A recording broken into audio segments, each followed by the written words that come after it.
अच्छा, मैं आदिल शज़ेब आपसे पूछना चाह रही हूँ कि अगर बात करें हम 2016 के इलेक्शंस की, तो हमने देखा कि डोनाल्ड ट्रंप ने हिलरी क्लिंटन को मात दी। इस वक्त उनके मद्दे मुकाबले एक और खातून है और वो है Kamala Harris. Do you think वो उनको मात दे सकेंगे? 16 का इलेक्शन जो था वो तो एक लिहाज से अपसेट ऐसे था कि बिल्कुल ओपिनियन पोल्स को उन्होंने उल्टा करके रख दिया था। दूसरा, हिलरी क्लिंटन और कैमला हैरिस में जो है वो पर्सनालिटी का भी फर्क है। उस वक्त फैक्टर्स बड़े डिफरेंट थे।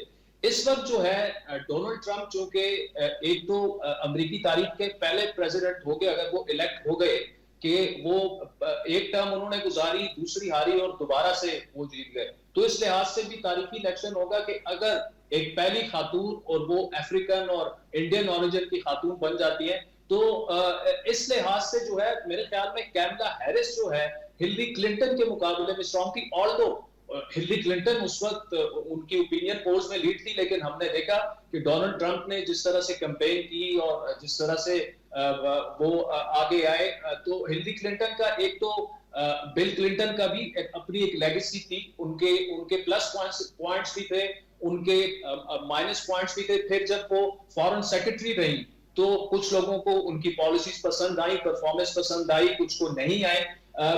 कैमला हैरिस का हमने देखा कि एज ए वाइस प्रेसिडेंट उनकी जो खुसूसन एक डोमिनेंट रोल रहा है, क्योंकि जो बाइडेन हमने देखा कि एज फैक्टर की वजह से वो इतने प्रोएक्टिव नहीं रहे थे। तो ज्यादातर इंप्रेशन यही था कि जो गवर्नमेंट असल में जो चला रही है वो कैमला हैरिस और बाराक ओबामा वो साथ में मिलकर चला रही है। तो उनका उनका एक परफॉर्मेंस का ट्रैक रिकॉर्ड मैं जाती तौर पर समझता हूं कि वो हिलरी क्लिंटन से जो था वो बेहतर था। दूसरा, गजा की बात हो रही है, देखिए एक तो दोनों जो उम्मीदवार हैं, चाहे वो कैमला हैरिस हो या डोनाल्ड ट्रंप हो, उन्होंने गजा में या लबनान में वॉर बंद करने की बात तो की, लेकिन देखिए वहां पे जो लिटरली जेनोसाइड हुआ, तो कैमला हैरिस वाइस प्रेसिडेंट थी, वो जो सब बाइडेन हम ही के सामने, हमारे सामने है, वो सब कुछ हमारे सामने है कि कहा कुछ और गया और लेकिन किया कुछ और गया। जरा